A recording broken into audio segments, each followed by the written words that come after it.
Perla del Mar de Oriente o perlas ng dagat sa dahong silangan.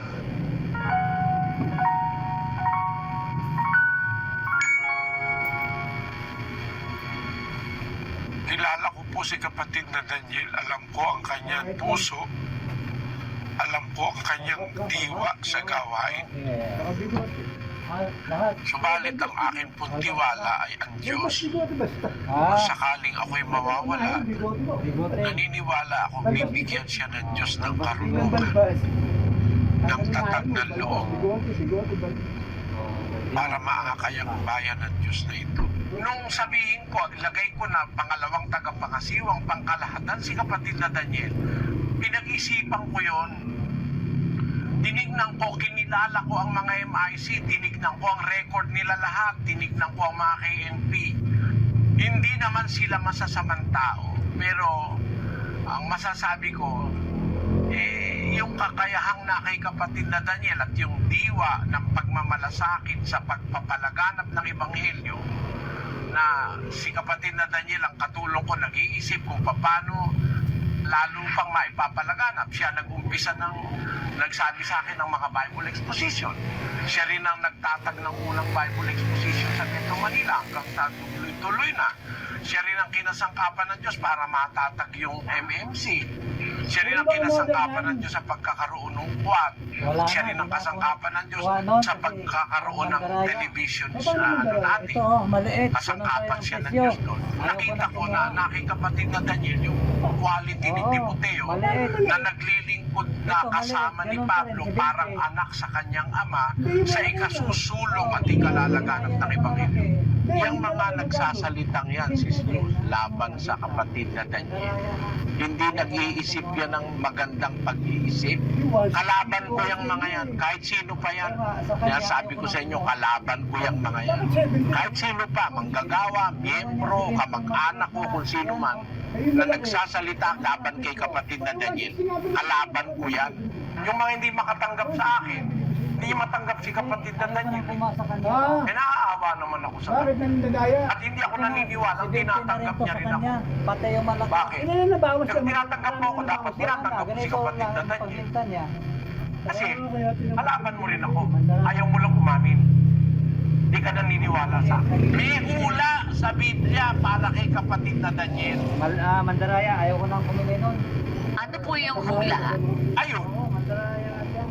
Ang kanilang taga-akay magiging isa sa kanila. Hindi naman galing si kapatid na Daniel sa kahit aling iglesia. Dito siya ipinanganak eh. Amen. Opo.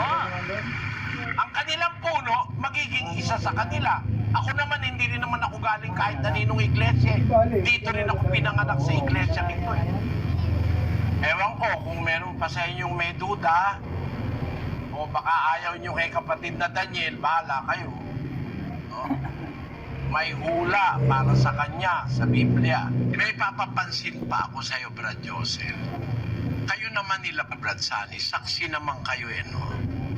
Yung isang salita ni Pablo kay Timoteo, isipin mo ang mga bagay na sinasabi ko. Bibigyan ka ng Diyos ng pagkaunawa sa lahat ng mga bagay. Hindi naman kami nagkakausap ni kapatid na Daniel, pero kayo naman ang saksi. Kay kapatid na Daniel, may mga binubuksan ng Diyos na kayo ang nagsasabi sa akin, halos magkasabay, di pa kami nagkakausap, di ko pa tinuturo, magkasabay kami na narinig nyo sa kanya, narinig nyo sa akin. Di ba gano'n, ano, kapatid na Joseph?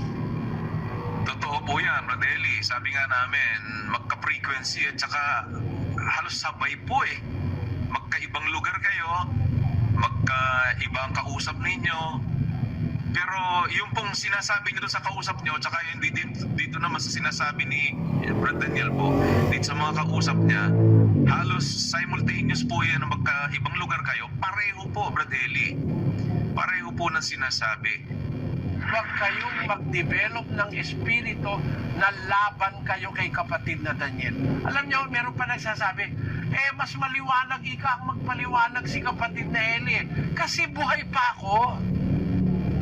Pag namatay ako, Yung nararanasan yung liwanag, malilipat kay kapatid na Daniel yon.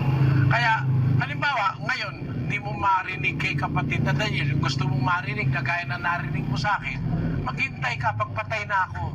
Pag namatay ako, yung nasa akin lilipat dyan, maniwala ka. O, kaya yun ang pag-asa ko eh.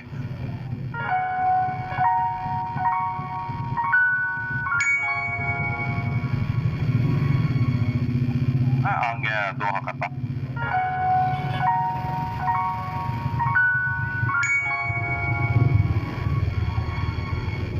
Kilala ko po si kapatid na Daniel. Alam ko ang kanyang puso. Alam ko ang kanyang diwa sa gawain. Subalit ang akin pong tiwala ay ang Diyos. Kung sakaling ako'y mawawala, naniniwala akong bibigyan siya ng Diyos ng karunungan, ng tatag ng loob, para maakay ang bayan ng Diyos na ito. Nung sabihin ko, ilagay ko na pangalawang tagapangasiwang pangkalahatan si kapatid na Daniel, pinag-isipan ko yon. Tinignan ko, kinilala ko ang mga MIC, tinignan ko ang record nila lahat, tinignan ko ang mga KNP. Hindi naman sila masasamang tao, pero ang masasabi ko, yung kakayahang na kay kapatid na Daniel at yung diwa ng pagmamalasakit sa pagpapalaganap ng Ebanghelyo, na si kapatid na Daniel ang katulong ko, nag-iisip kung paano lalong pang maipapalaganap. Siya nag-umpisa nagsabi sa akin ng mga Bible exposition. Siya rin ang nagtatag ng unang Bible exposition sa Metro Manila hanggang sa tuloy-tuloy na. Siya rin ang kinasangkapan ng Diyos para matatag yung MMC. Siya rin ang kinasangkapan ng Diyos sa pagkakaroon ng buwan. Siya rin ang kasangkapan ng Diyos sa pagkakaroon ng television natin. Kasangkapan siya ng Diyos doon. Nakita ko na kay kapatid na Daniel yung quality ni Timoteo na naglilingkod na kasama ni Pablo parang anak sa kanyang ama sa ikasusulong at ikalalaganap ng Ebanghelyo. Yang mga nagsasalitang yan, Sis Luz, laban sa kapatid na Daniel, hindi nag-iisip yan ng magandang pag-iisip. Kalaban ko yung mga yan, kahit sino pa yan. Sabi ko sa inyo, kalaban ko yung mga yan. Kahit sino pa, manggagawa, miyembro, kamag-anak ko, kung sino man, na nagsasalita laban kay kapatid na Daniel, kalaban ko yan. Yung mga hindi makatanggap sa akin, hindi matanggap si kapatid na Daniel eh. Naaawa naman ako sa kanya. At hindi ako naniniwalang tinatanggap niya rin ako. Bakit? Kung tinatanggap mo ako, dapat tinatanggap mo si kapatid na Daniel. Kasi, kalaban mo rin ako. Ayaw mo lang umamin. Di ka naniniwala sa akin. May hula sa Biblia para kay kapatid na Daniel. Ano po yung hula? Ayun. Ang kanilang taga-akay magiging isa sa kanila. Hindi naman galing si kapatid na Daniel sa kahit aling iglesia eh. Dito siya ipinanganak eh. Amen. Opo. Ang kanilang puno magiging isa sa kanila. Ako naman, hindi rin naman ako galing kahit aninong iglesia. Dito rin ako pinanganak sa iglesia ito. Ewan ko kung meron pa sa inyong may duda o baka ayaw nyo kay kapatid na Daniel, bahala kayo.